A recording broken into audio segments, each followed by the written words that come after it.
your birthday, we got a new tradition. It's called the cake flip. Yeah. Like this. Yep. Yeah! That was a double, dude! Woo! First things first, happy birthday, Brian. You're watching it live today. It's Brian's birthday. It's also Jim's birthday. Happy birthday, Jim. Yeah, both of them share a birthday that is today. I wanted to get the cake flip in there because we surprised him with it this morning. I'm going to tell you right now, that's a new tradition you need to do in your family and friends or whatever you celebrate with cake. You need to be flipping that fucking cake. It was fun. Secondly, we'll talk about the hair. Now, the hair is definitely going to be its own vlog. Same with a lot of things. I filmed a whole bunch. The past 2 weeks, I haven't put out as many vlogs as I want to, but I've kept up the same shooting pace. I'm out there making the content, just haven't had time to sit down and edit it or put it out there or whatever. That being said, today's vlog rolls right into Brian's birthday and into the last one. See, I shot that interview with Aaron Williams. It went great. It was very fun to talk to him. I wanted to make it as much about promoting going to Basecamp and going to Homegrown this Saturday as much as we could. However, we had a great conversation, and one of the parts in it was just this next piece, which is unedited, just us talking, and he tells the story, and fantastic storyteller here, taking you through. I thought it's honest, it's heartfelt, it's funny, like it goes through everything, and like that's what I am here for, as much as I'm here for like telling my story. I want to tell other people's stories if possible too. So that's what today's is going to be. Make sure you go to Basecamp this Saturday. I'll be there. We're going to be celebrating Brian's birthday still. We'll be partying. I'm pretty sure Jim's going to be there. Everyone's going to be having fun. Definitely Aaron's going to be there. It's his festival. I'm looking forward to it, and looking forward to seeing everyone there, hopefully. Yeah, no worries, man. Cheers. Cheers. Getting back at it. Let's talk again about your schedule. You got a wild schedule, yes. Almost every day. Yeah, almost every day. Almost every day, but not this weekend. Yeah, this weekend I have the weekend off. I'm going on an epic rafting trip. I'm really excited about it. I haven't been out in nature in, it's been a minute.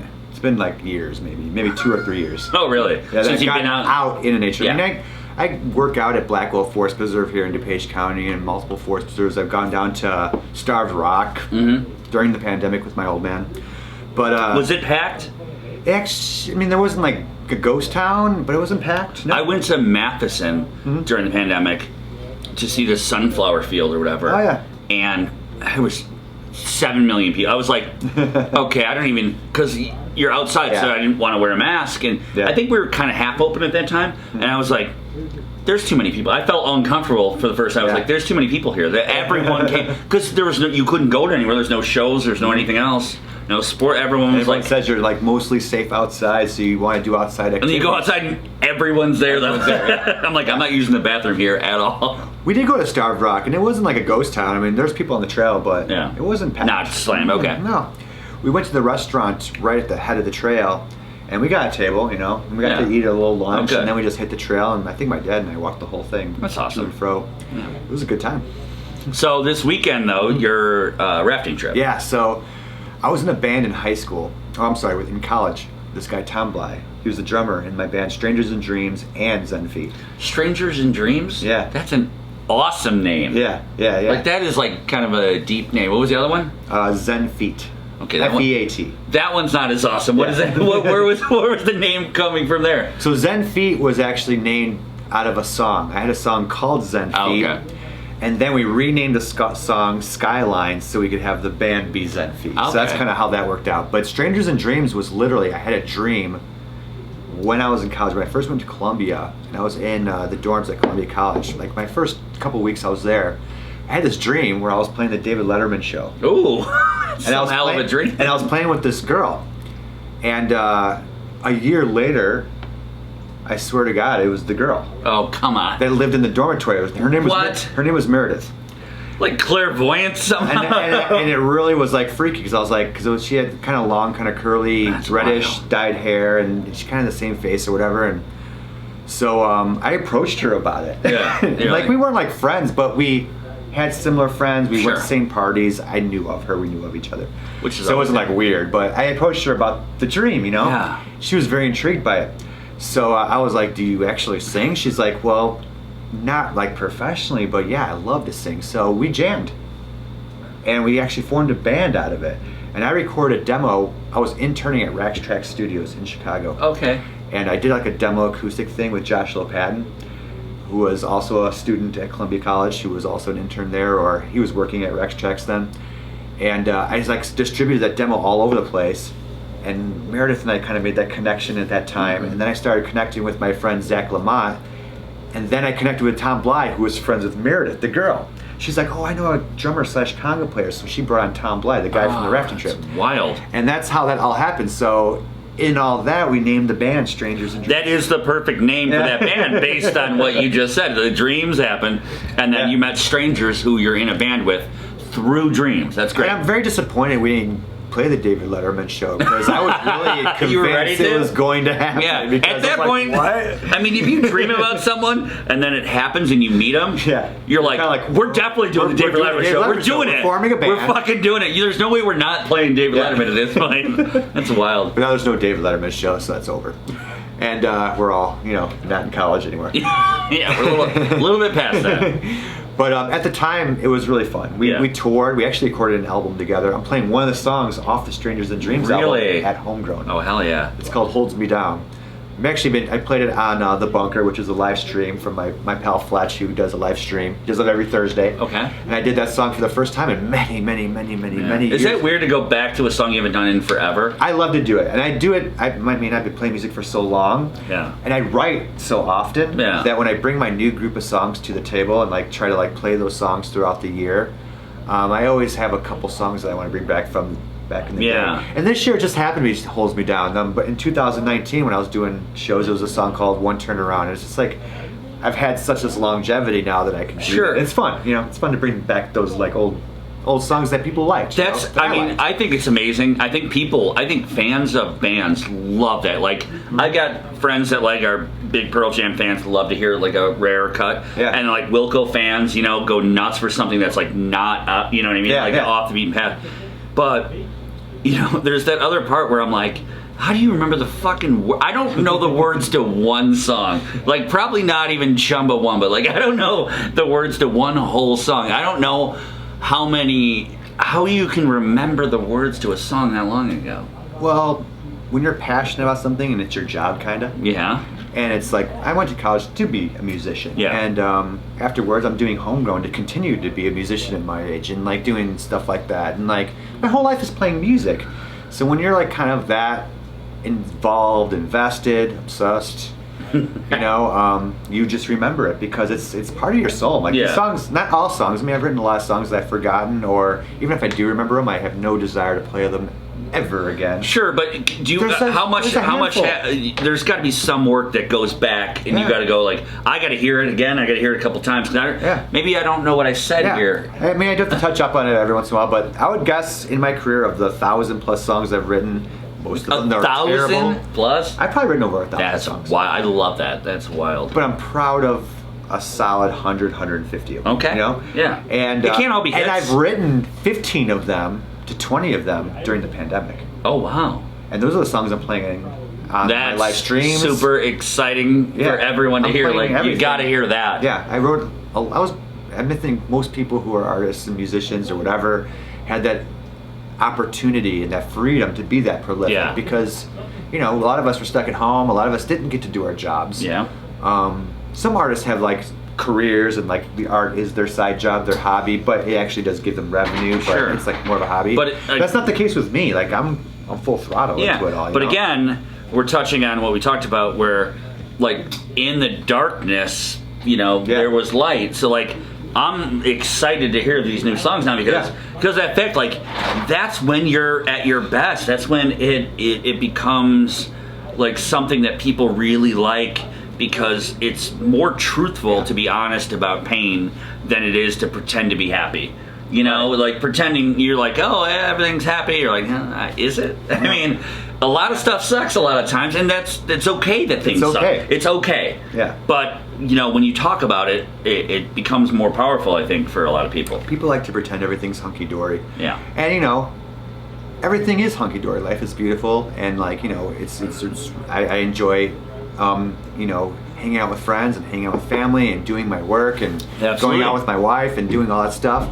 But you got to embrace the bad times. Yeah. You got to embrace the sad times, and you got to embrace sometimes those depression times. Absolutely. Because you can only grow from it. If you have that strength inside you. There's nothing that's going to come bad out of it, because it makes you think, it makes you reevaluate, and it makes you discover things sometimes in yourself that you didn't know before. Yeah, I think that's true. And that's not sometimes a bad thing. No. And it's a hard road to get over that hump. Yeah. For a lot of us, especially for me and most people during the pandemic. And I have a lot of songs that are about that hump. Yeah. I mean, my life was stripped away from me during the pandemic. I was a musician. I was like, Same. I mean, I'm a bartender. That's just stripped away, what we do for our living, what we do for our lives, our passion to pay the bills, not just to pay the bills, but to pay the bills to our soul. Yeah. You know what I mean? One of my vlogs was about that, and people remember I talked about my COVID story, and I opened up about it, and people really liked it and said very good comments about it. I remember that. I was very happy that people were very nice about it. But it was because I went to the bar for the first time when we started opening up, and I talked to people I hadn't seen in forever, and they told me their stories. Nice. And I was like, I love listening. I mean, I'm a storyteller, but you're not going to be a good storyteller unless you love listening. And I love hearing people's stories. And so it was very nice to hear everyone's. I was blown away. I'm like, I thought, we all had the same thing. We didn't. Everyone had a different kind of day. By day, I mean year, but everyone had their own day in the sun where they were like, okay, I was happy here. I had this moment where it was nice, but most of my year was sucked because of this. And it's so different for everyone. So completely different. And there's a joke now recently that when I start a vlog in my bedroom, it's going to be a serious one. And I'm like, what? I chugged a beer in my room before in a vlog. What the fuck? It's just, when I start it in there, usually it's because Brian's working out here. He works from home still. He's still not back at work. So, it's funny, but it's also like, oh, man. Come on, that's not the truth. But what we need to do right now is get back to the story with we got to get back to that. So going back, we got off track. I'm sorry. Going back to Strangers and Dreams. So Meredith, the girl that was in my dreams about the David Letterman performance, yes. And all the other guys were kind of in the dream too, but she's the one that brought on Tom Bly into the band. Okay. And Tom Bly and I became such good friends. Not only were we bandmates for a good 5 years there, we were roommates. I lived with him for a year, and we actually had some extremely epic Columbia College parties. Yeah. And we were seniors or juniors at the time. Oh, okay. We were throwing parties for the incoming freshmen and sophomores. We had such a good time. I bet.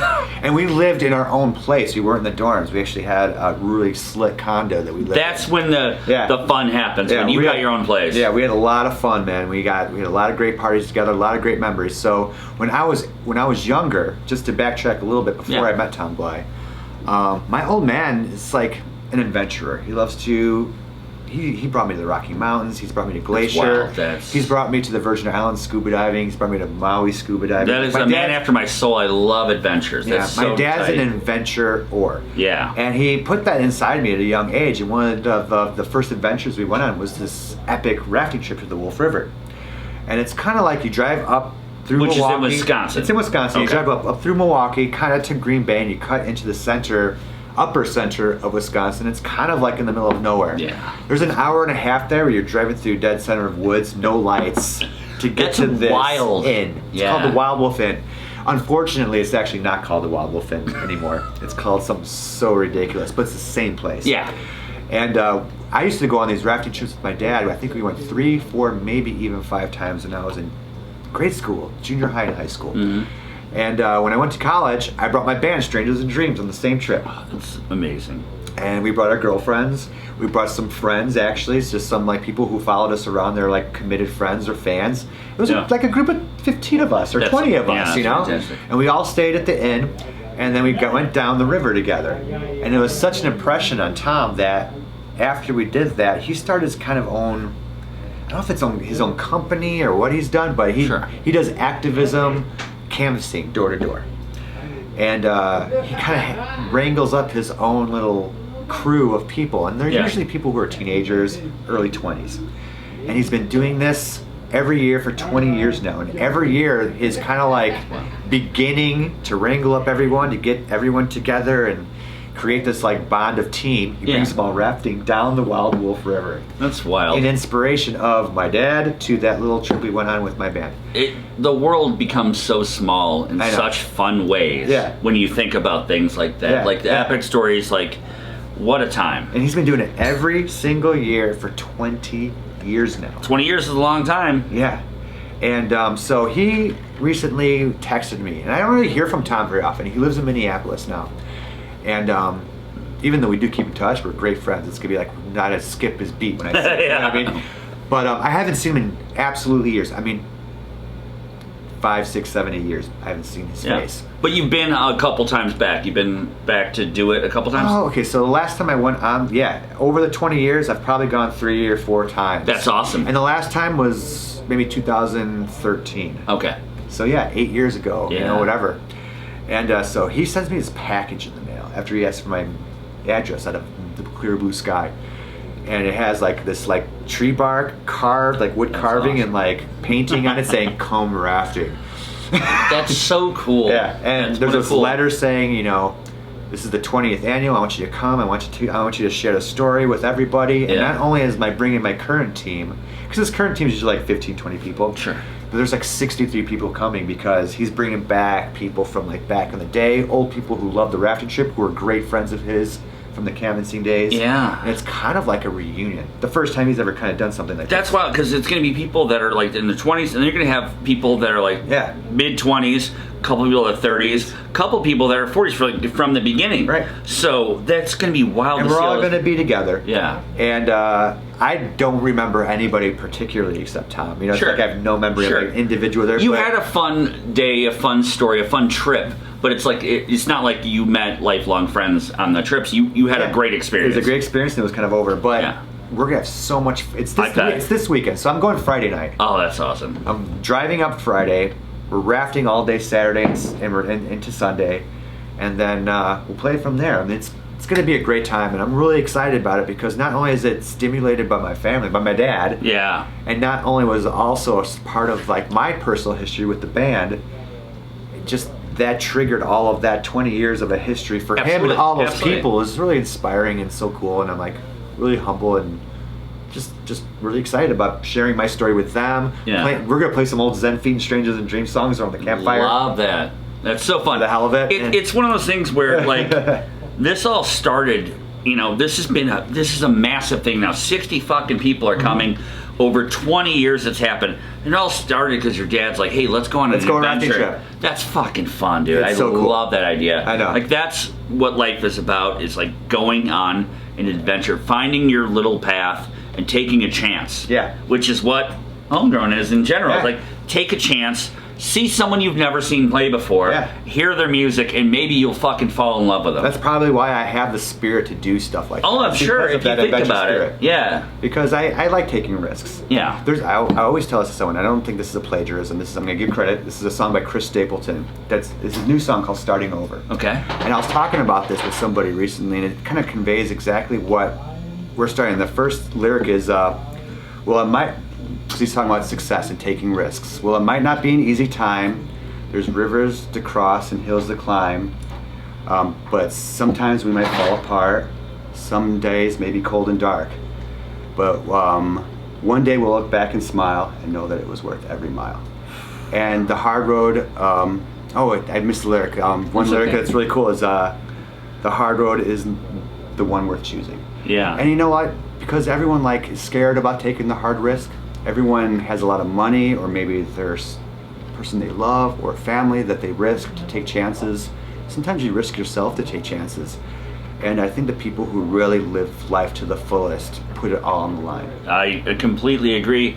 I think that's why you've chosen your path. And I do think that your dad affected you that way, that he literally set you up to like do that. I mean, all of our parents do. Like, the reason I'm a good storyteller is because my dad was a great storyteller when I was a kid. Like, he told me these stories, and that's why I continue that. When we get together, we just sit around and we just talk shit for hours, and we just like ramble on these stories that just go on, and it's very fun. And I think that's why I became the person that I am. And I love nothing more than talking to other people that are willing to like be original, talk shit, go up to someone you don't know in fucking the world and talk shit to them, have fun, tell a dumb story that they've never heard. You know what I mean? That's what it's about.